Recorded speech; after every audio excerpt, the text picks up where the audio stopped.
Cine, series, análisis, entrevistas. Esto es Perdidos en Pandora.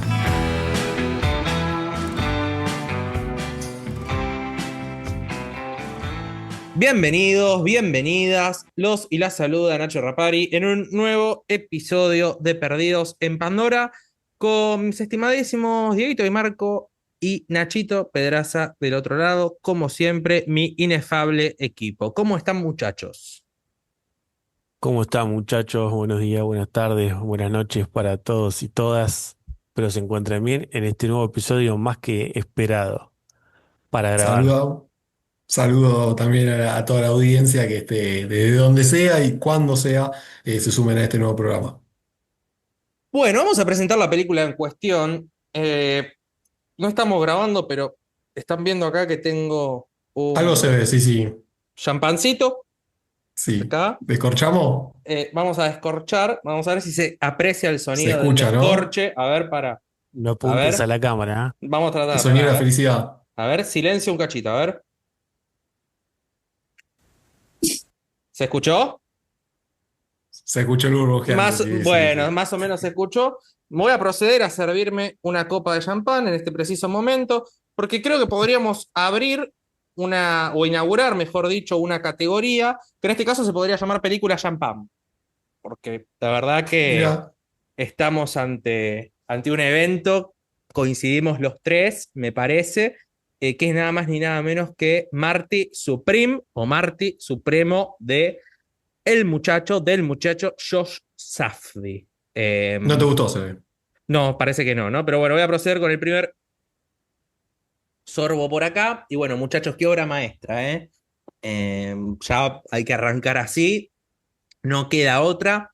Estábamos tratando en los últimos episodios de, bueno, armar un debate en relación a posturas distintas, capaz, de los integrantes acá de este podcast, a veces con mayor entusiasmo, otras con menos, pero bueno, creo que esta película particularmente reúne el factor de algo que hace mucho no nos pasa, que es que estemos maravillados los tres con lo que acabamos de ver.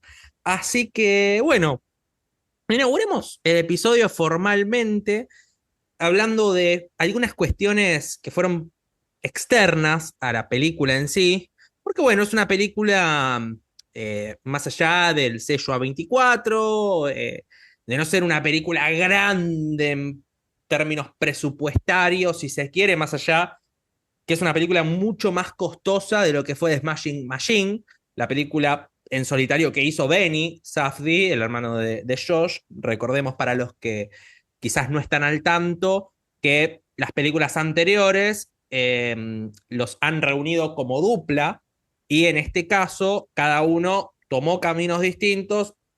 Benny Safdie hizo The Smashing Machine, conocida acá como La Máquina, con Dwayne Johnson y Emily Blunt, y en este caso Josh Safdie hizo Marty Supreme.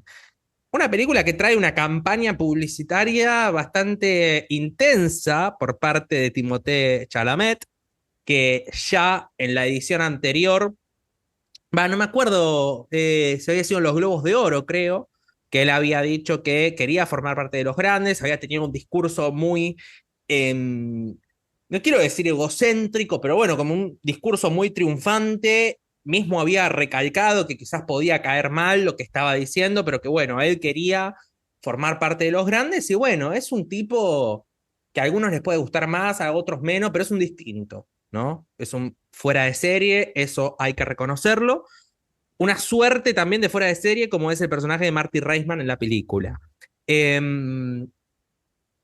Vamos a partir un poco de qué implica la separación de Josh Safdie, eh, o mejor dicho, el debut solitario de Josh Safdie en Marty Supreme, porque Benny Safdie, cuando hace Smashing Machine, hace una película que, si se quiere, resulta más inmersiva en lo que es el mundo del deporte, del MMA, más allá de una historia dura en relación a su protagonista. Una película basada en una historia real y que cuenta de manera exacta, o al menos un 90%, un 80% exacta, la historia de este protagonista real, mientras que Marty Supreme está inspirada en un personaje, que bueno, hay libertades creativas y demás.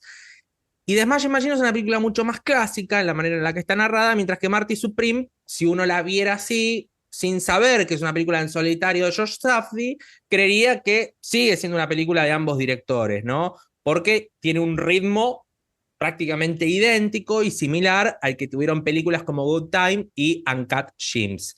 Pero bueno, muchachos, hecho, mejor dicho, este preámbulo, quiero que me den una aproximación rápida de qué les pasó tras ver esta película. En mi caso creo que como varios, de hecho lo conversábamos, uno veía el tráiler y decía de qué va a tratar esto, de qué va a ir. Convengamos que al menos yo no soy una persona ni que hace mucho deporte, ni que mucho menos se dedica a ver y conocer sobre deporte, y mucho menos sobre el tenis de mesa o llamado ping pong, más allá de algún bar o algún lugar que tenga justo una mesa de ping pong. Entonces era como que uno no sabía qué esperar, y viendo el tráiler y todo es como que uno no sabía para dónde iba a disparar. Y la verdad que salí maravillado de la sala de cine, de momentos de risa, momentos de odiar el personaje, pero a su vez también es como que uno dice, bueno, quiere que salga todo bien. La verdad que no salí 10 puntos de la sala. Bien, justo una pequeña aclaración antes que hable Nachito. Yo justo había dicho Marty Reisman es el personaje de Marty Mauser en la película. Marty Reisman es el personaje real en el que la película se inspira de manera bastante libre. Así que bueno, hecha esta pequeña declaración, ahora sí, Nachito, contanos tus sensaciones. Sí, cuando recuerdo el capítulo cuando hablábamos de lo más esperado del año, por este año, y creo que hemos destacado varias de las películas cuando había muy poca información, cuando no sabíamos, o sea, por ahí había un tráiler, pero no sabíamos hacia dónde apuntaba. Entiendo que Marty Supreme es uno de los que cumplen a la perfección. Digo, es una película, entiendo, difícil de vender o de plantear una premisa bastante clara como para que el público se acerque y sepa hacia dónde va, pero hay una incertidumbre total hasta la hora de que se va proyectando la película y que no sabe a dónde queda parado, generando sentimientos recontra encontrados para dependiendo cada público que vaya, pero que termina siendo un disfrute total, por lo menos a lo que estamos hablando acá.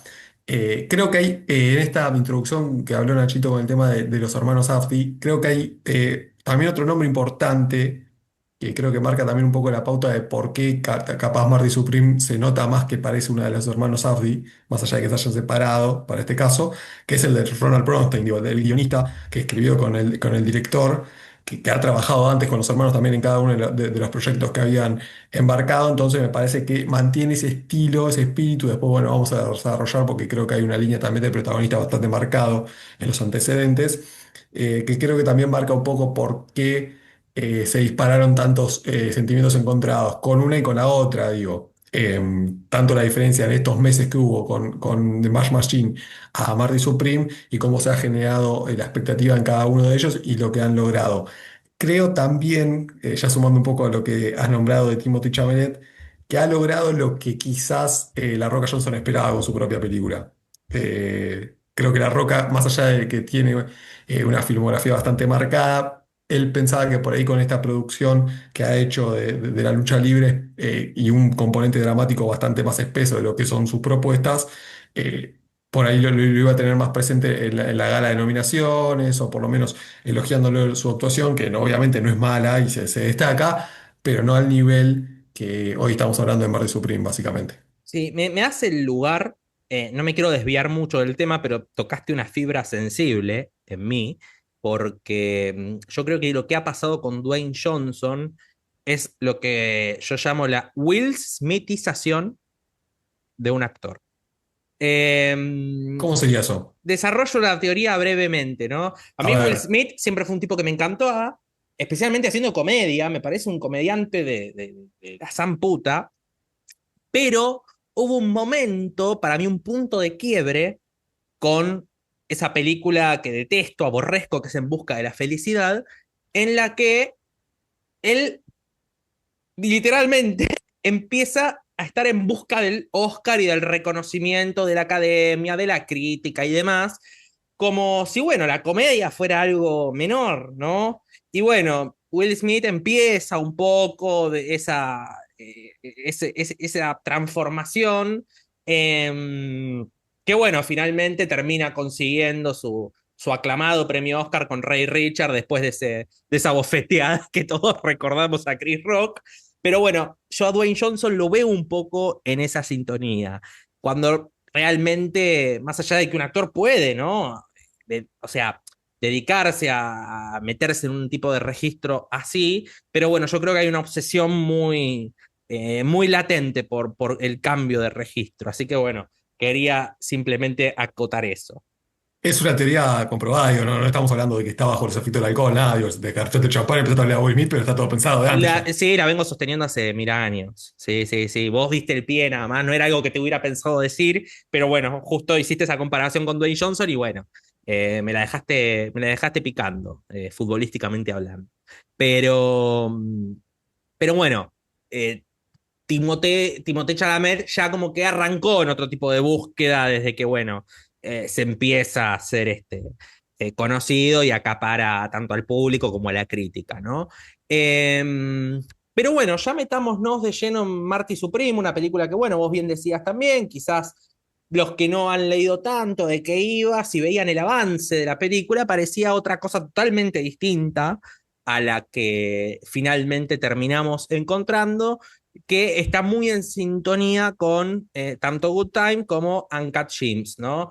Películas que se centran en personajes que luchan contra su entorno, que luchan contra el tiempo, especialmente, tanto el personaje de Robert Pattinson en Good Time, como el de Adam Sandler en Uncut Gems, y acá como el de Marty Mauser en Marty Supreme, son personajes que tienen una cantidad de tiempo determinada para lograr un objetivo con prácticamente todo en contra.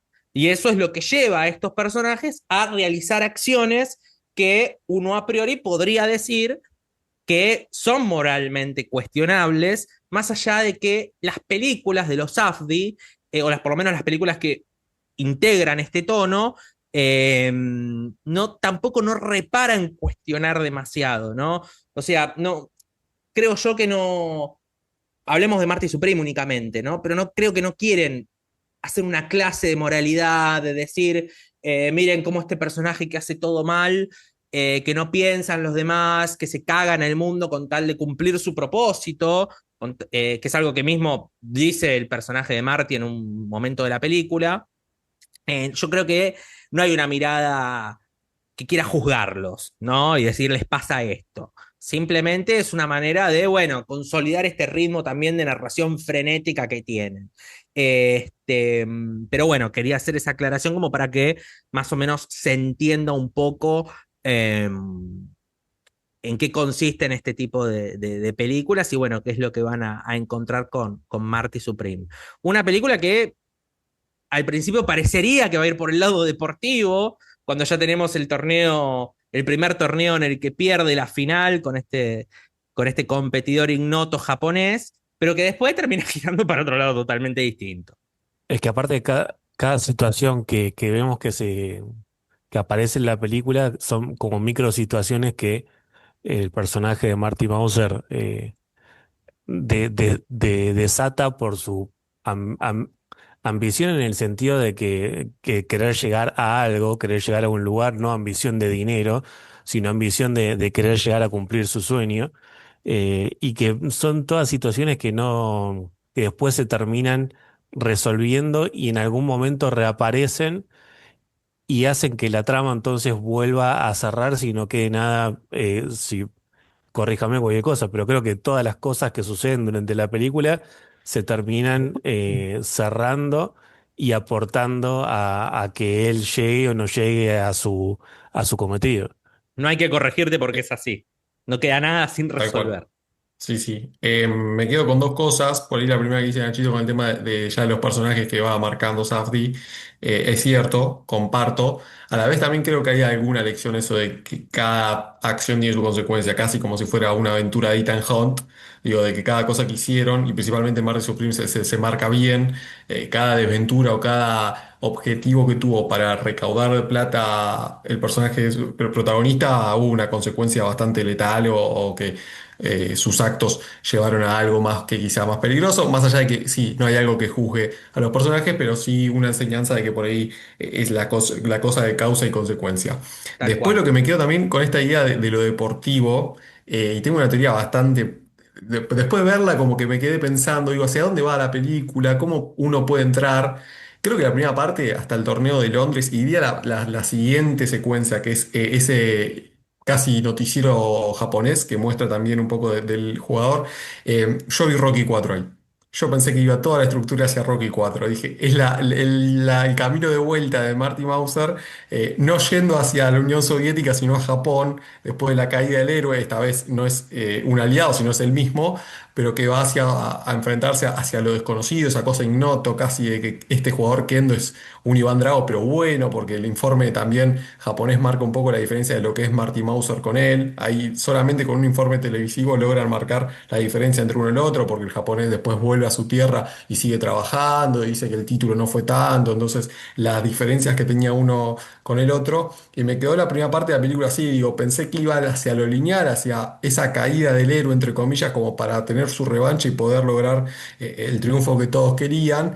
Pero Safdie obviamente después empieza a borrar todo con la mano y empieza a hacer eh, su propia película, su propia historia, y logra hacer algo muy singular con lo que ya ahí no se puede comparar nada. Pero vi esos aires al principio y dije, bueno, por ahí iba por este lado y no termina siendo nada que ver, básicamente. Sí, es como que hasta ese momento que mencionás vos está concentrada toda la saga Rocky, especialmente Rocky 4, y después empieza una deformación, ¿no? Del ideal que tiene un personaje clásico como Rocky, ¿no? Un personaje que a base del esfuerzo, del sacrificio, del vencer las adversidades sin joder a nadie, triunfa, se levanta, persiste. Acá es todo lo contrario, ¿no?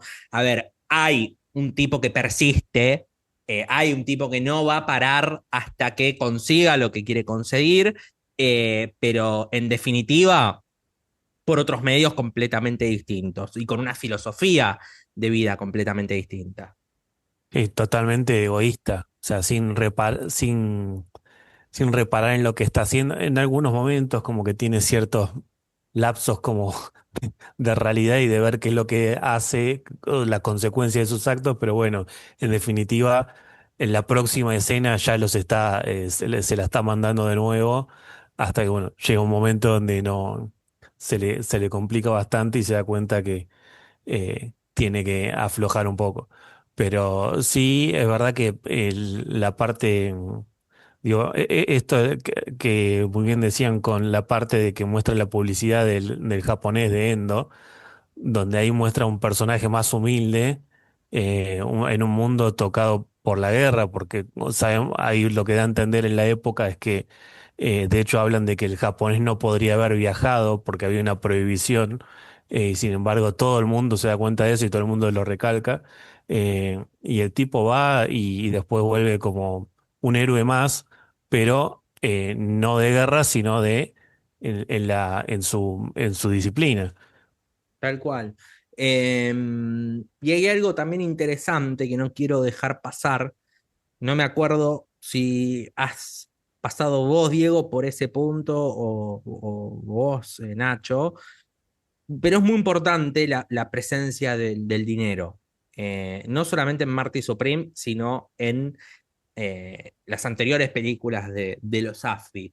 Porque más allá, a ver, pongámosle esta situación, ¿no? El personaje de Uncut James de Adam Sandler, uno no sabe especialmente qué es lo que quiere hacer con el dinero o si el dinero para él representa un fin en sí mismo.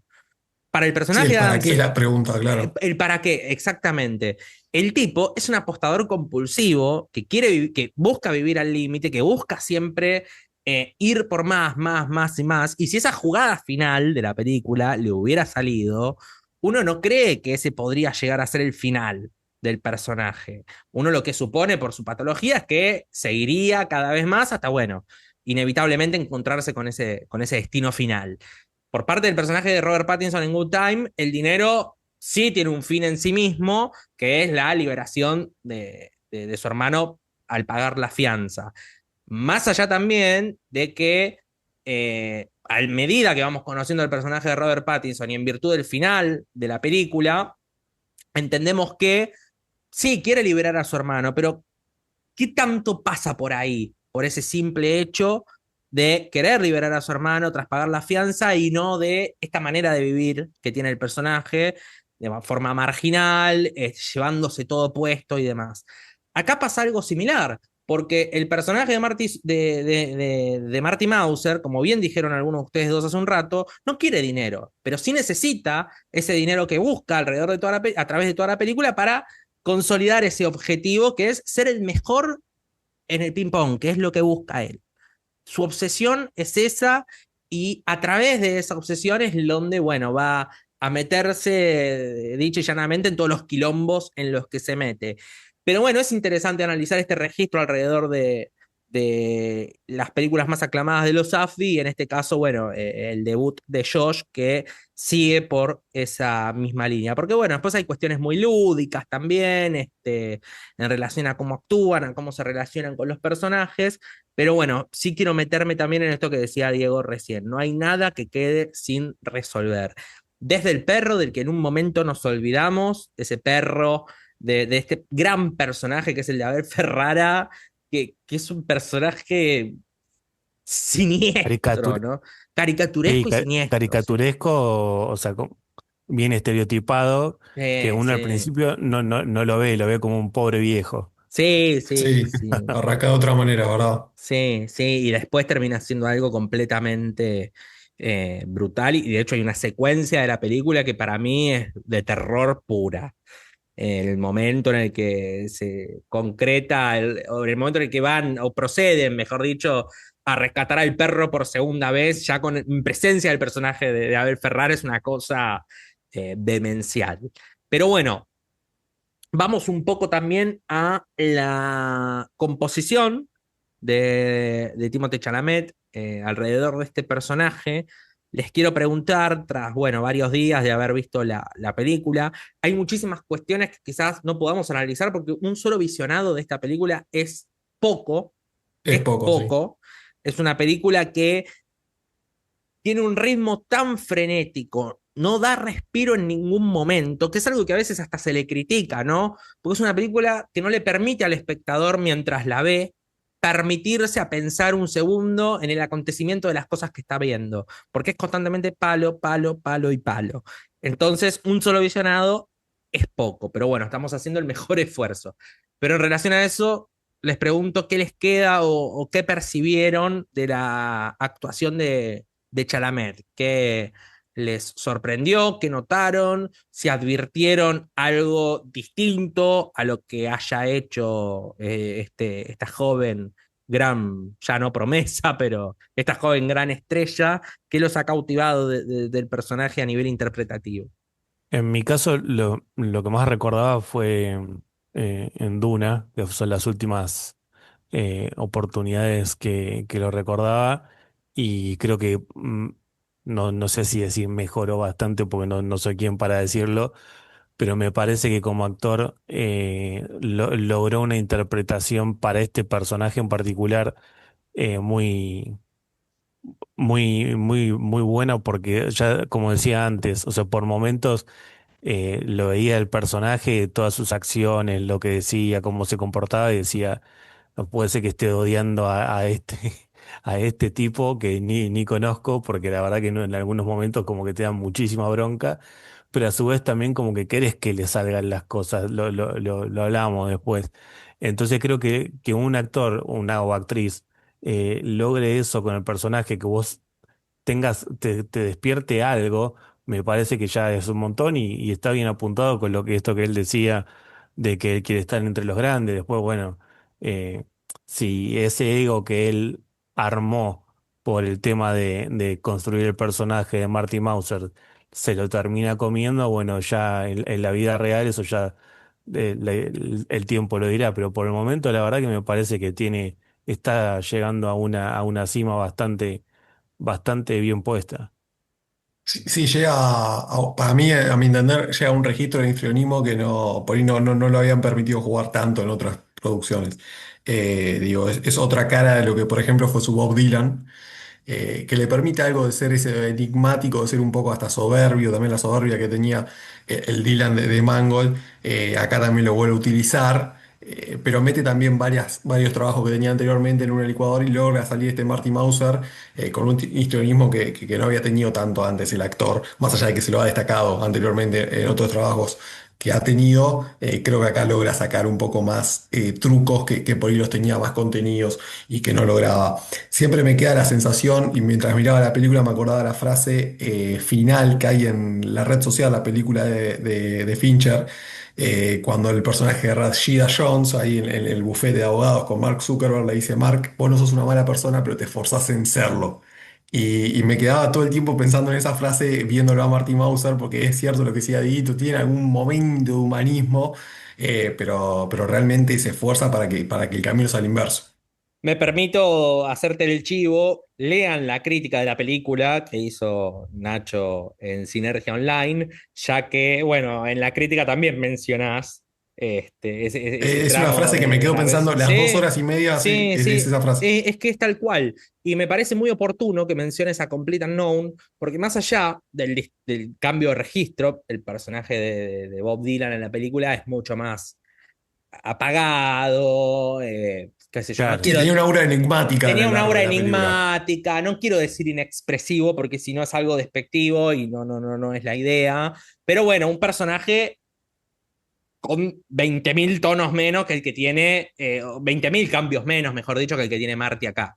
Pero tiene muchas similitudes también. Por ejemplo, esto de no terminar de caer muy bien en el entorno y en definitiva, y especialmente en el acto final de la película, de encontrarse por fuerza mayor en una situación en la que el personaje tiene que hacer una cosa, la hace pero en un momento de lucidez, si se quiere, termina siendo otra completamente distinta, que es la que lo interpela a él. Y dos cosas en las que sí coincidimos. Hay una faceta artística de por medio. Porque, a ver, para mí, tanto el personaje, obviamente, de Bob Dylan como este personaje acá, son personajes, son artistas, ¿no? Actúan como artistas, piensan como artistas y van por todo como un gran artista lo hace. Obviamente, Marty Supreme con acciones cuestionables, pero que en definitiva terminan ubicando al personaje en el lugar donde quiere estar.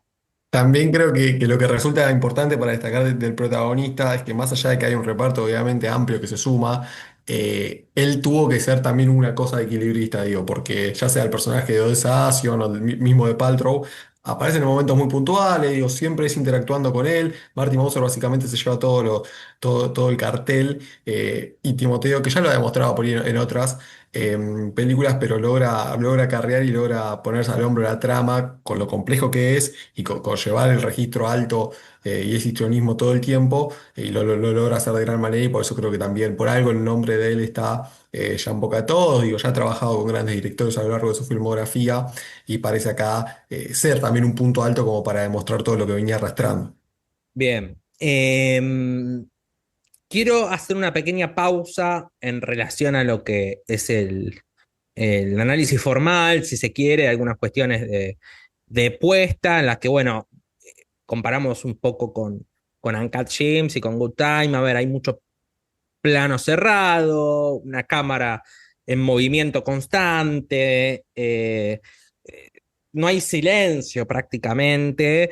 Y después, bueno, hay una decisión de la que se estuvo hablando mucho, que es esto de tratarse de una película que transcurre en la década del 50 y tiene música de los 80, ¿no? A ver, no es la primera película ni la última que se permite fricciones históricas de este tipo, pero bueno, yo al menos no encontré alguna entrevista de Josh Safdie en la que se haya pronunciado sobre esto, quizás la hay, yo no la advertí, pero bueno, sí pienso o intuyo, no sé si ustedes lo verán así, que me parece que es como la manera de contar la historia de un tipo que nunca está donde cree que pertenece, ¿no? Así como esta música de los 80 no está metida, o sea, está metida en una época en la que no corresponde, yo creo que con el personaje pasa lo mismo. No el hecho de decir el personaje no está donde pertenece, sino donde él no cree pertenecer, algo que ya desde el momento cero, antes de esa secuencia de créditos, de títulos iniciales bastante original, por así decirlo, eh, vemos que, bueno, él trabaja en Educativa. una educativa, tal cual, muy educativa, como para pasar la película en algún momento de ESI, ¿viste? En los colegios. Eh, pero bueno, ¿Cómo a se ver, crea? Y bueno, ahí va. claro, tal cual. Pero bueno, a ver, el personaje vemos que se desempeña como vendedor de zapatos en la tienda de su tío y que en un momento llega algo que para un personaje en ese contexto puede resultar algo sumamente importante, que es el hecho de que te estén ascendiendo a gerente. Y al tipo cuando le ascienden como gerente le agarra un ataque, el que dice, no, no quiero esto, mi objetivo es este, no, no, no me interesa. O sea, el tipo, cualquier otro reconocimiento, por más importante que sea, que lo desvíe de su objetivo, de su propósito, insistimos con esto del propósito, porque el personaje de Marty, inclusive, en un momento se lo dice al personaje de esta chica, Rachel, Ah, Rachel. habla de su propósito y no le interesa otra cosa más que eso. Así que bueno, por eso quería aclarar esto también. Pero bueno, dicho esto, ahora les pregunto, ya en un poco más de percepción de ustedes, yo vi la película con Diego en el cine, no lo tenía al lado, en el medio estaba Lucas, Luquita Soto, a quien le mandamos un abrazo grande, eh, ya que bueno, no, nos consiguió las entradas para ir muy generosamente, iba a estar hoy junto con nosotros, pero bueno, por un problema de corte de luz no pudo estar presente. Yo a él capaz percibía más los movimientos que tenía, en algún momento no veía los de Diego, pero yo particularmente hubo varios momentos de la película en los que me agarraba la cabeza, cosa que no suelo hacer. El hecho de manifestarme físicamente ante lo que estoy viendo. Pero me pasó, quiero saber si a ustedes les pasó y de ser así, con la aclaración, spoiler alert, ya efectuada, que me cuenten en qué momento les pasó. Me dejaste pensando porque no. Era la idea.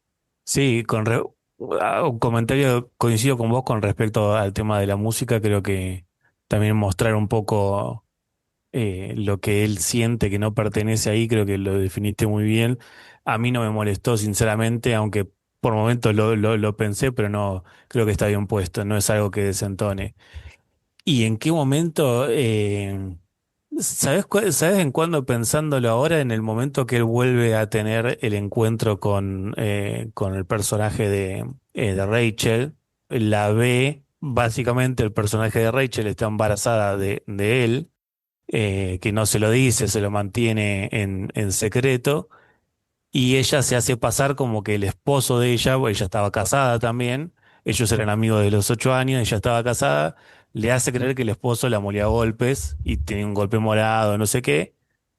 Y en un momento él se da cuenta, en un momento de tensión de la película, porque se le estaba yendo todo bastante de las manos, se le acababan cada vez más chanchullos para hacer, ella llora y se da cuenta que él se da cuenta, el personaje de Marty se da cuenta que en realidad ese moretón no era más que pintura. Y ahí ya con cómo, digamos, cómo se comportaba el personaje de Marty, y encima no solo Maquillaje, dicho sea de paso, para el público femenino. sí, maquillaje, bueno, dije pintura, Ya me maquillaje. causó de gracia nomás. Eh, Sí. y encima hay un detalle también que cuando el comienzo de la película, cuando tienen ese encuentro en el atrás del local de zapatos, el medio como que le rompe la media que ella tenía, y en ese momento ya ha transcurrido no sé cuánto tiempo de la película, ella está vestida igual. O sea, quiere decir que ella no le va bien tampoco en la vida, y llevando un embarazo de él, que él está por su vida como si no pasara nada, en ese momento que se da cuenta que le había mentido con el tema del golpe, decís, qué va a pasar ahora? O sea, ¿qué es lo que cómo va a reaccionar el tipo? Que bueno. O sea, no reacciona bien, pero tampoco se va a las manos, Sí, justamente. pero es una situación muy inesperada. Sí, Sí, sí, y sí. de tensión total, porque no sabe qué es lo Sí. que va a hacer. Banco que hayas elegido ese momento porque quizás es mucho más sutil o menos espectacular del que hubiera elegido yo. Así que me gusta que haya sido por ese Tiene lado, porque es un muchos momento igual. también sorprendente, obvio, pero me gusta que hayas encarado por ahí. ¿Vos, Nachín? Yo me quedo todavía pensando, dije acá, no sé qué estoy viendo. Más allá de que toda la película visionada es una incertidumbre total, no sabes hacia dónde dispara, yo me quedo todavía con la anécdota que cuenta el jugador de tenis, amigo de Marty, Oh, con sí. Auschwitz, contando con lo de la Sí, miel y los compañeros que están aprisionados con él. Contándoselo a Milton Rockwell en el primer encuentro que tienen, con las esperanzas que tiene Marty para utilizarlo.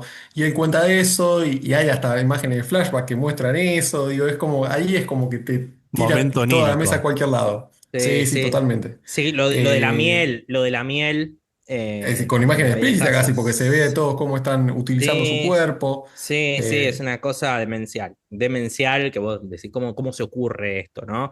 Un flashback, creo que el único flashback que tiene la película, que va completamente por fuera de la historia de Marty, pero que evidencia el nivel de locura absoluta que tiene Safdie, ¿no?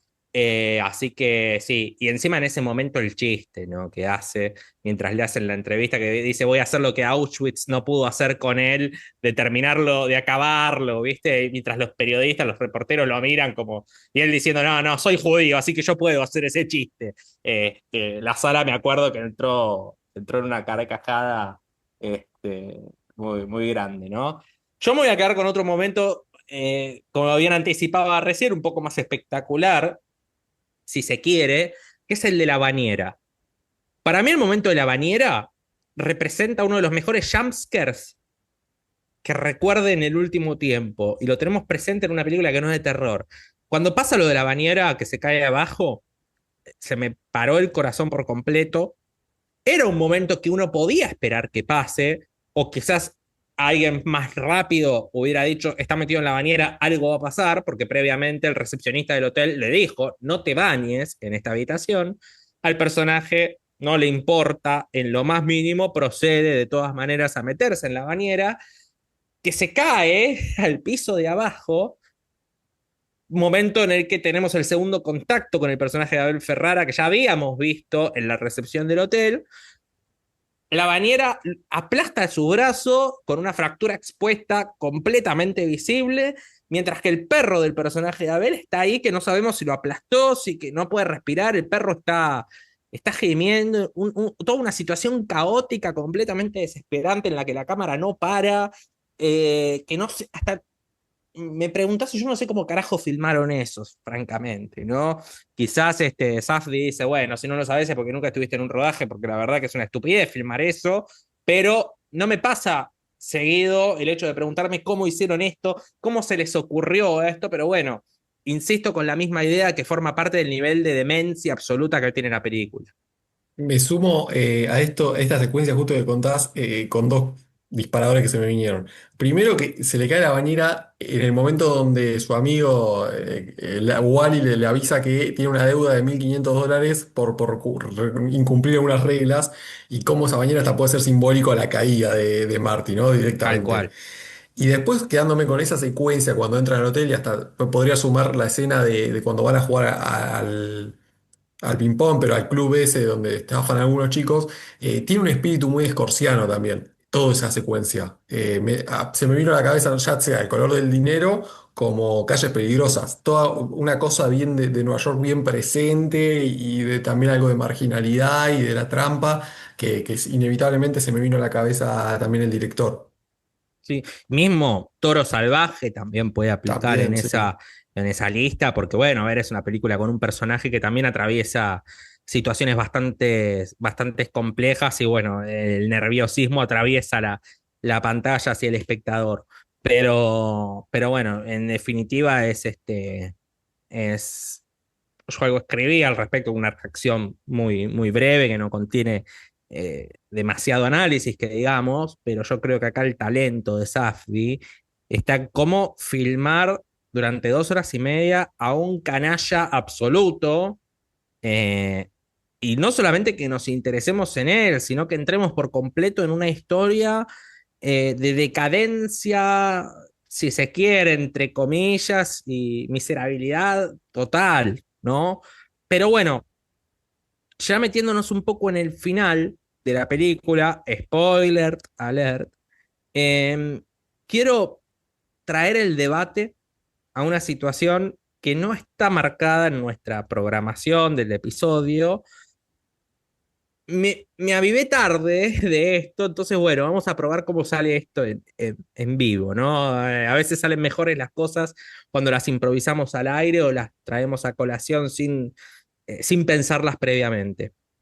Yo no sé si a ustedes les pasó, a Diego sí, porque me lo dijo y coincidí absolutamente con él apenas me dijo esa afirmación. A mí en muchas cosas, Marty Supreme me recordó al Brutalista. Eh, Especialmente en una, ¿no? Que quizás puede llegar a ser la más evidente.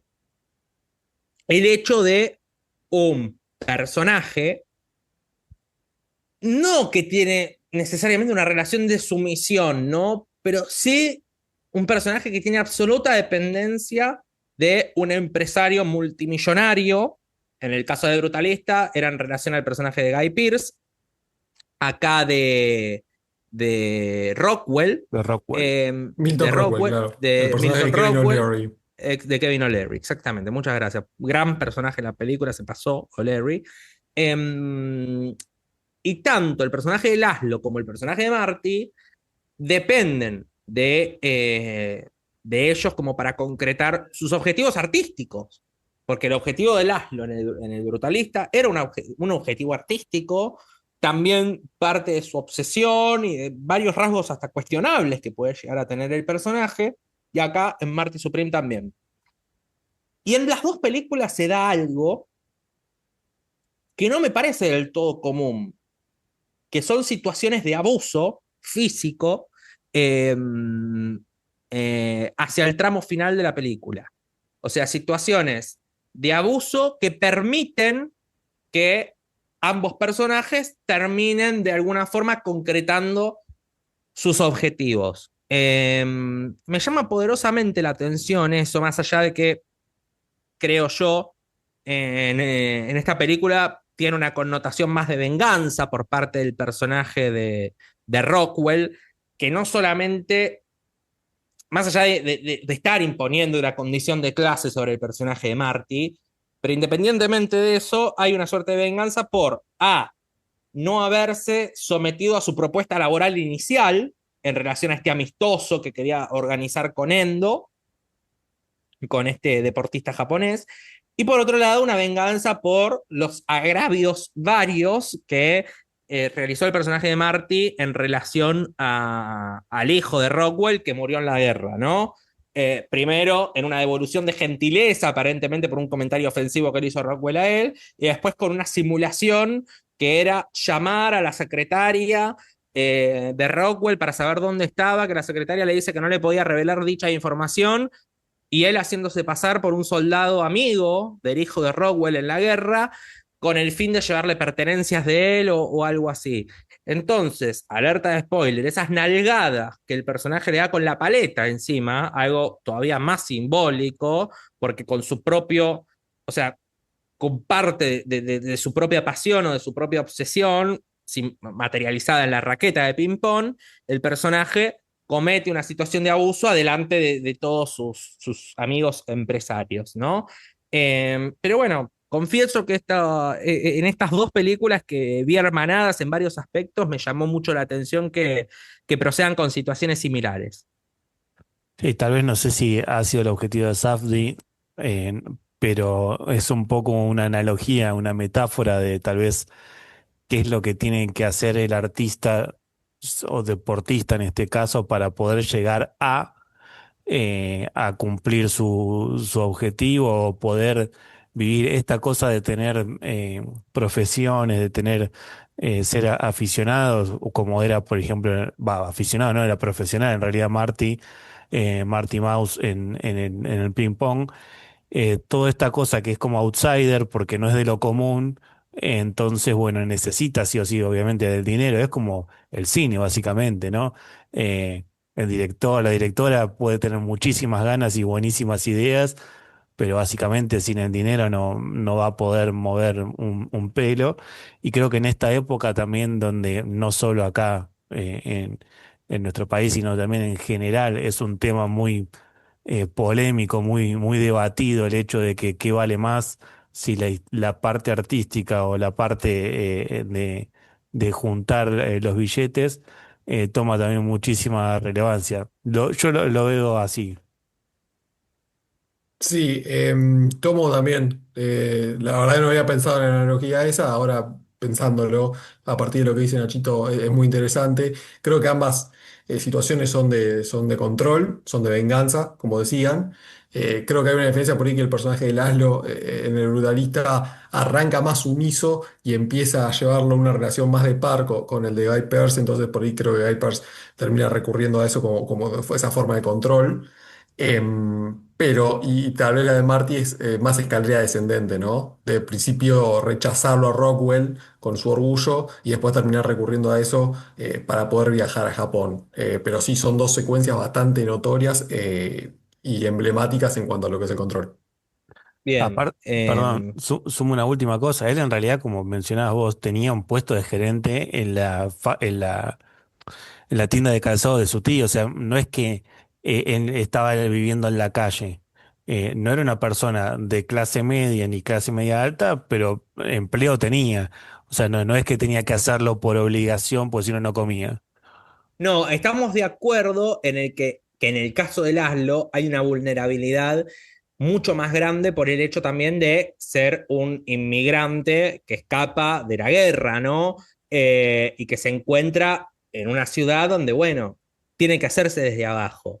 Acá la situación de vulnerabilidad del personaje de Marty no es comparable en ese sentido, pero bueno, sí hay una vulnerabilidad quizás emocional porque, a ver, al ser la única obsesión que tiene el protagonista, el hecho de jugar con eso es jugar prácticamente con él a tal punto de, bueno, tenerlo completamente dominado, cosa que sí pasa en ese momento, pero bueno, al final de la película, cuando, cuando en esta exhibición amistosa con Endo, el personaje de Marty se termina revelando y termina confesando delante de todo el público que era una simulación, que era algo armado, y desafía a Endo a un partido real que, spoiler alert, obviamente Marty termina ganando.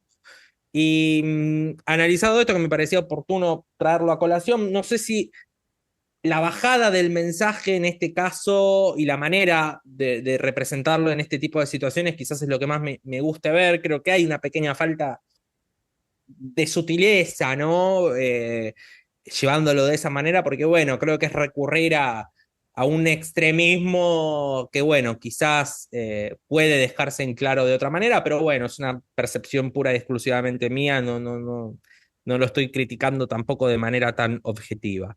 Pero bueno, vayamos al último plano de la película como para ir entrando en el cierre formal del episodio, que es el momento de colapso o de descargo más que de colapso de Marty, cuando tras encontrarse con el nacimiento de su hijo termina rompiendo en llanto y así termina la película. Me interesa saber cómo lo han interpretado, porque durante las 2 horas y media de Marty Supreme no nos parecería el personaje de Marty un personaje que se emocione ante circunstancias de estas características, más allá de estas reacciones propias de tenista, ¿no? De ganar el partido y tirarse al piso por el cansancio, por lo extremo y demás. Pero bueno, me interesaba saber también cómo tomaron este final, si les gustó, incluso, ¿no? En relación a todo lo que han visto anteriormente.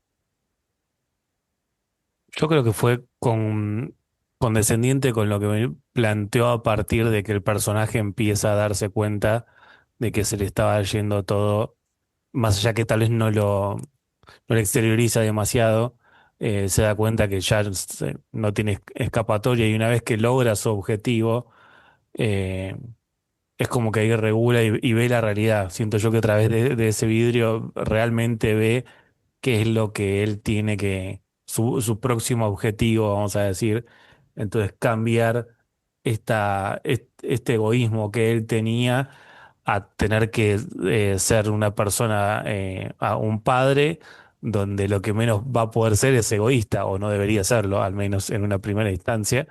Entonces es como que ahí tal vez se da ese kick, ese quiebre que tiene el personaje y ver la realidad.